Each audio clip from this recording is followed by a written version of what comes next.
ഇന്ത്യയിലെ ബഹുഭൂരിപക്ഷം ജനങ്ങൾക്കും വിവേകം വെച്ചു, പ്രത്യേകിച്ച് യുവജനങ്ങൾക്കും വിദ്യാർത്ഥികൾക്കും. പക്ഷെ എന്നിട്ടും BJP തെരഞ്ഞെടുപ്പ് ജയിക്കുന്നതിന് കാരണം EVM അട്ടിമറിയും ഇലക്ഷൻ കമ്മീഷനും രാജ്യത്തെ മറ്റെല്ലാ ഭരണഘടനാ സ്ഥാപനങ്ങളും RSSകാരെ കൊണ്ട് കുത്തി നിറച്ചിരിക്കുന്നതിനാൽ ആണ്. അത് ശരിവയ്ക്കുന്നതാണ് മഹാരാഷ്ട്രയിലെ കോളേജ് വിദ്യാർത്ഥികളുമായി ലലൻ ടോപ്പ് നടത്തുന്ന അഭിമുഖത്തിൽ നിന്നും വ്യക്തമാവുന്നത്. ഇവിടെ ലലൻ ടോപ്പിന്റെ മാധ്യമപ്രവർത്തകൻ മഹാരാഷ്ട്രയിലെ ഒരു കോളേജിലെ വിദ്യാർത്ഥികളുമായി യുവാക്കളുടെ വിഷയങ്ങൾ എന്തൊക്കെയാണ് എന്ന് സംസാരിക്കുകയാണ്. ഇവരുടെ വാക്കുകൾ കേട്ടുകൊള്ളൂ. अभी डेवलपमेंट देखना है, जो अभी 2014 से वो डेवलपमेंट देख ही नहीं पा रही है. अभी एम्प्लॉयमेंट का इशू इंडिया में बहुत चल रहा है और महाराष्ट्र में एम्प्लॉयमेंट का इशू ज़्यादा है. फार्मर इशूज इंडिया में बहुत चल रहा है, महाराष्ट्र उस पर पीक पर चल रहा है. യുവാക്കൾക്ക് വേണ്ടത് വികസനമാണ്. 2014 മുതൽ വികസനം എന്നുള്ളത് നടക്കുന്നേയില്ല. തൊഴിലില്ലായ്മ ഇന്ത്യയിലെ ഇപ്പോഴത്തെ ഏറ്റവും വലിയ ഇഷ്യൂ ആണ്. മഹാരാഷ്ട്രയിൽ തൊഴിലില്ലായ്മ അതിരൂക്ഷമാണ്. അതുപോലെ തന്നെ കർഷകർ നേരിടുന്ന പ്രതിസന്ധിയും മഹാരാഷ്ട്രയിലാണ് ഇത് ഏറ്റവും ബാധിച്ചിരിക്കുന്നത്. तो अभी यूथ को ना अभी एम्प्लॉयमेंट और जो इश्यूज जो है वो देखना है. बाकी जो अभी जो करंट रूलिंग गवर्नमेंट है वो रिलीजियस बेस्ड इश्यूज में ना जनता को वो कर रही है, इन्वॉल्व कर रही है, ना कि एम्प्लॉयमेंट की तरफ. യുവാക്കൾ കാണാൻ ആഗ്രഹിക്കുന്നത് തൊഴിലില്ലായ്മ പരിഹരിക്കുന്നതിനുള്ള പദ്ധതികളാണ്. ഇപ്പോഴത്തെ ഗവൺമെന്റ് ഹിന്ദു മുസ്ലിം കളിച്ച് ജനങ്ങളെ ഭിന്നിപ്പിക്കുക മാത്രമാണ് ചെയ്യുന്നത്. തൊഴിലില്ലായ്മ പോലുള്ള വിഷയങ്ങളിൽ അവർക്ക് യാതൊരു താല്പര്യവുമില്ല. ഇനി ഈ യുവാവ് പറയുന്നത് കേട്ടുകൊള്ളൂ. हमें सच में इन चीजों से, रिलीजियस चीजों से कोई लेना देना नहीं है. इज मुस्लिम में हिंदू ये कोई अलग, हम साथ में रहते, बात खत्म, साथ में खाएंगे. മതപരമായ കാര്യങ്ങൾ ഞങ്ങളുടെ ജീവിതത്തെ ഒരു തരത്തിലും ബാധിക്കുന്നവയല്ല. ഇവനൊരു ഹിന്ദുവോ ഞാനൊരു മുസ്ലിമോ ഇവൻ വേറൊരു മതത്തിൽപ്പെട്ടവനോ ആണെങ്കിലും ഞങ്ങൾ ഒരുമിച്ച് സന്തോഷത്തോടെ ജീവിക്കും, ഒരുമിച്ചിരുന്ന് ഭക്ഷിക്കും. ഇനി ഈ കണ്ണട വെച്ച മൂന്നാമത്തെ വിദ്യാർത്ഥി പറയുന്നത് കേട്ടാൽ തന്നെ അറിയാം വളരെ വിവേകമുള്ള ഒരു വ്യക്തിയാണ് ഇദ്ദേഹമെന്ന്.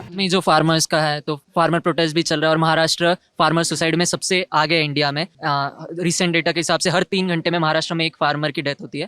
മഹാരാഷ്ട്രയിൽ കൃഷിക്കാർ വലിയ പ്രതിസന്ധിയാണ് നേരിടുന്നത്.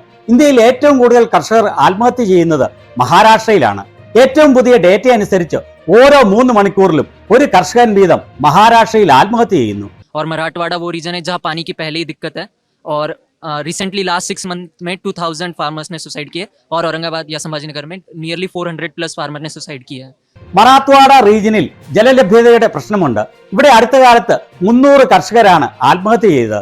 അതുപോലെ ഔറംഗാബാദിലും സംഭാജി നഗറിലും 400-ലധികം കർഷകരാണ് ആത്മഹത്യ ചെയ്തത്. तो जब तक ये फार्मर्स वाला इशू सॉल्व नहीं होता, ये हमारे लिए मतलब यूथ इस चीज़ को देखता रहेगा क्योंकि महाराष्ट्र में 80% लोग एग्रीकल्चर पर डिपेंड है.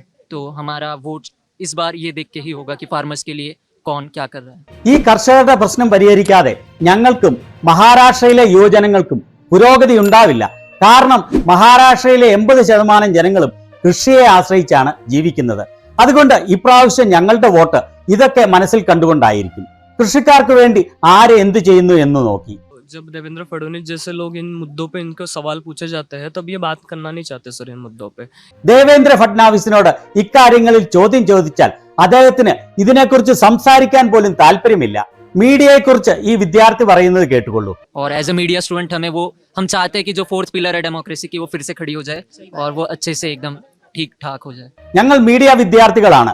മീഡിയ എന്നുള്ളത് ഡെമോക്രസിയുടെ 4ാമത്തെ നെടുന്തൂണാകേണ്ടതാണ്.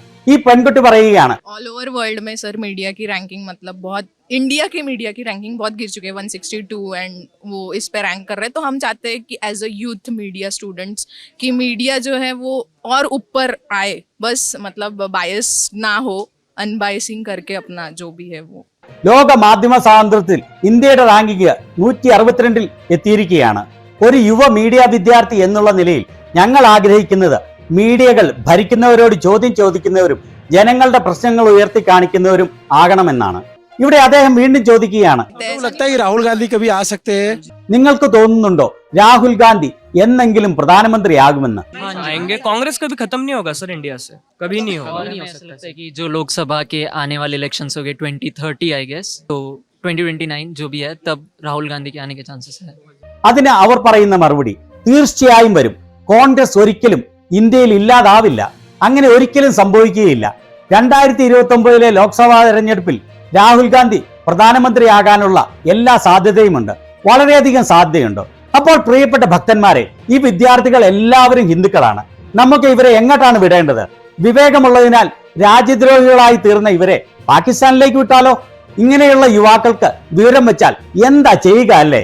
ഇതുകൊണ്ടാണ് മോദി വിദ്യാഭ്യാസ മേഖലയെ തകർത്ത് തൊഴിലില്ലാത്തവരും വിദ്യാഭ്യാസമില്ലാത്തവരും വിവേകമില്ലാത്തവരുമായ മോദി മോദി മാത്രം വിളിക്കുന്ന മതത്തിന്റെ പേരിൽ പരസ്പരം കൊലവിളി നടത്തുകയും കലാപം ഉണ്ടാക്കുകയും ചെയ്യുന്നവർ മാത്രമുള്ള ഒരു ഇന്ത്യ സൃഷ്ടിക്കാൻ ശ്രമിക്കുന്നത്.